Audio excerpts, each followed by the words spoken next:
Hello everyone. So in the previous lecture, we have discussed that how we are using middlewares and different kinds of middleware that we were using, right?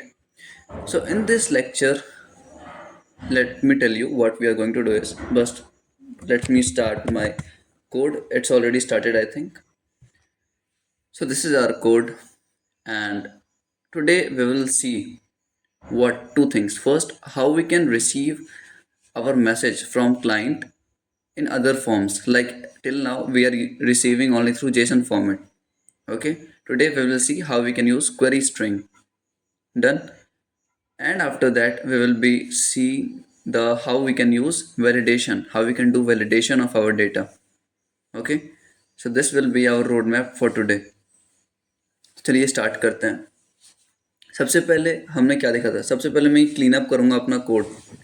काफ़ी ये hope so आप लोग इस चीज़ को लिख चुके होंगे, क्योंकि पिछले लेक्चर्स में हमने इसी के बारे में बात करी थी और आगे हम इस चीज़ के बारे में बात नहीं करेंगे क्योंकि ये काफ़ी लेक्चर बड़ी हो जाती है.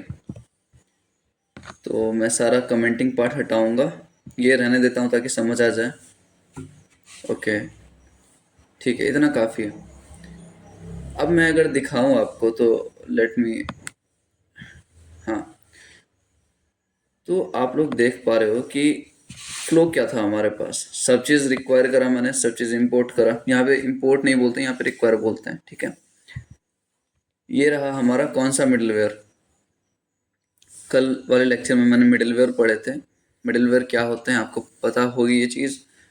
और ये सबसे पहला कौन सा है? ये बिल्ट इन मिडलवेयर्स होता है. ठीक है, ये राउटर लेवल मिडलवेयर है. ओके, ये हमारा बेसिक सर्वर है.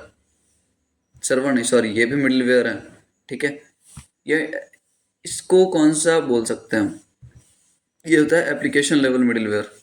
ठीक है, क्या होती है एप्लीकेशन लेवल मिडलवेयर या फिर क्या डिटेलिंग अगर आपको जानना है तो आप प्रीवियस लेक्चर में जानना.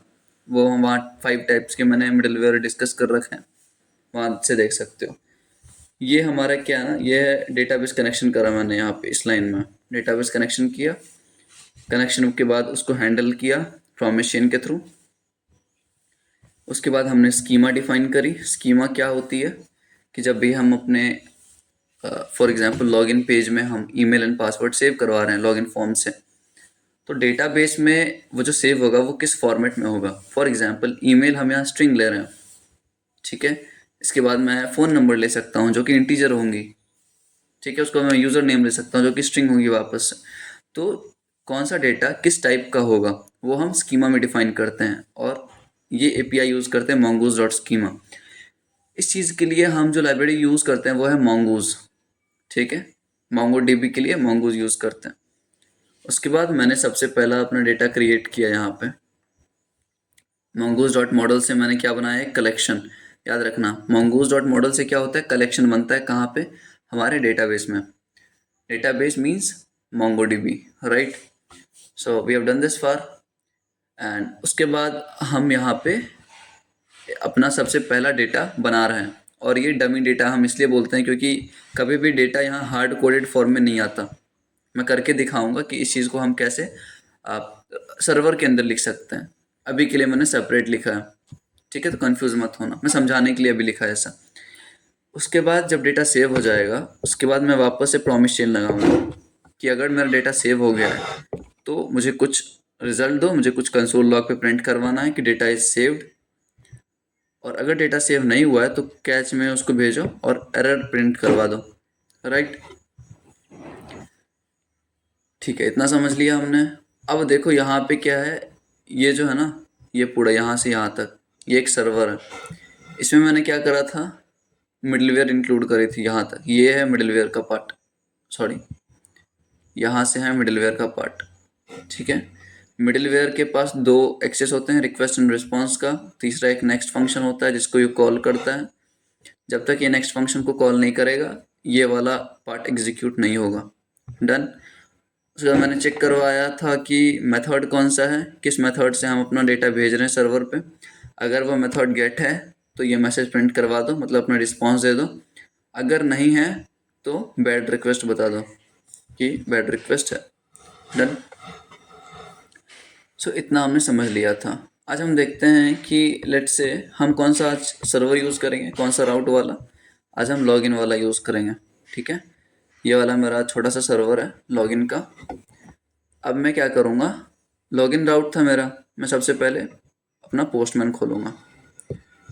किधर है पोस्टमैन भाई, इधर, ठीक है। New HTTP request and after opening this, वो मेरा मेथड कौन सा था सर्वर वाला, सबसे पहला मेथड वो गेट था, वहाँ पे डिफाइंड, गेट डिफाइंड था, ठीक है। अब यहाँ पे हम क्या करेंगे, लोकल होस्ट कॉलन 4000, क्योंकि हमारा सर्वर 4000 पे चल रहा है, ठीक है। 4000 कर लिया। अब क्या करना है, स्लैश कौन सा राउट था, लॉगिन। अभी अगर मैं लॉगिन पे क्लिक करूँ तो यहाँ पे मेरा लॉगिन पेज दे रहा है, दे इसलिए रहा है क्योंकि मेरा सर्वर चल रहा है। अगर मैं सर्वर एक बार कंट्रोल C से स्टॉप कर दूं और अब हिट करवाऊं तो अब ये मुझे एरर देगा ऑफ कोर्स, ठीक है। एरर दिया, वापस से अपना सर्वर स्टार्ट करूंगा npm स्टार्ट से। एंड आपको पता है ये चीज़ें कि npm क्या होती है, npm स्टार्ट स्क्रिप्ट हम कहाँ डिफाइन करके रखते हैं, पैकेज यहाँ पे रहता है, पैकेज डॉट जेसन में रहता है, ठीक है। तो ये आ गया हमारा रिस्पॉन्स। अब हम इसको सेंड करेंगे तो ये रिस्पॉन्स आ जाएगा, ठीक है, ठीक है। अब क्या करते हैं, हम जेसन फॉर्मेट में पहले अपने डेटा को भेज के दिखाते हैं, जो मैंने पहले भी कर रखा है, ठीक है। तो जेसन फॉर्मेट में भेजने के लिए ना, देखो हम इस राउट पे काम करें, लॉगिन वाले राउट पे, तो इसका जो कॉलबैक फंक्शन है उसका नाम है सेकेंड, ठीक है। इसका जो कॉलबैक फंक्शन है उसका नाम क्या है, सेकेंड। अब इस सेकेंड को मैंने कहाँ रखा था, याद है, इस सेकेंड को मैंने रखा था अपने कंट्रोलर्स में, क्योंकि ये जो पार्ट होता है ना कॉलबैक फंक्शन का, उसको कंट्रोलर्स में रखते हैं। यहाँ पे आ गया, और देखो यहाँ जो कंट्रोलर्स के अंदर मैंने नाम डिफाइन करा है फाइल का, वो उसको हम कैमल केस में बोलते हैं। मतलब पहला कीवर्ड जो है यहाँ पे यूज़र, यहाँ पे देखो आप लेफ्ट हैंड साइड में, पहला कीवर्ड जो है यूज़र वो स्मॉल में है, और सेकंड कीवर्ड जो है कंट्रोलर, उसका फर्स्ट लेटर कैपिटल में, तो उसको कैमल केस बोलेंगे, ठीक है।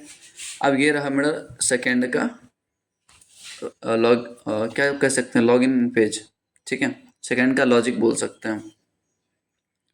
इसमें मैं क्या करूँगा, इसमें मैं करूँगा रिस्पॉन्स डॉट स्टेटस, एक unit, response dot status 200 Jason. देखो अब मैं क्या करूँगा, जेसन फॉर्मेट में अपना ईमेल भेजूँगा, ठीक है। और ये रिसीव कैसे करेगा, रिक्वेस्ट। देखो जब भी कुछ सेंड करना है तो ये रिस्पॉन्स का यूज़ करेगा, लेकिन जब भी कुछ रिक्वेस्ट करना है क्लाइंट साइड से, मतलब क्लाइंट क्या करेगा, ईमेल डालेगा, तो ये कैसे एक्सेस करेगा उसको, request dot body dot email से। अब मैं यहाँ पे इसको सेव करता हूँ, चलो यहाँ पे अब मेरा, ठीक है, एंड ठीक है। जब अब क्या करूँगा, गेट था मेरा मेथड, सबसे पहले मेथड देखना है, गेट मेथड है ऑलरेडी, ठीक है। बॉडी पे आओ, रॉ पे जाओ, एंड यहाँ से जेसन सेलेक्ट करो, get body raw and JSON. अब यहाँ पे मैं क्या करूँगा, अपने डिफाइन करूँगा क्या चीज़, जेसन फॉर्मेट में ईमेल कलन, एंड ये जो रहेगा ईमेल भी यहाँ पे डबल कोट्स में रहेगा, और यहाँ पे मेरा जो भी है ईमेल mahadev@gmail.com, डन। यहाँ पे मैं सेंड करूँगा, तो अब देखो रिसीव क्या हो रहा है मुझे टर्मिनल में, देखो आ गया, आ गया। मैंने जो यहाँ जेसन फॉर्मेट में सेंड करा, वहाँ यह मुझे जेसन फॉर्मेट में दे दिया।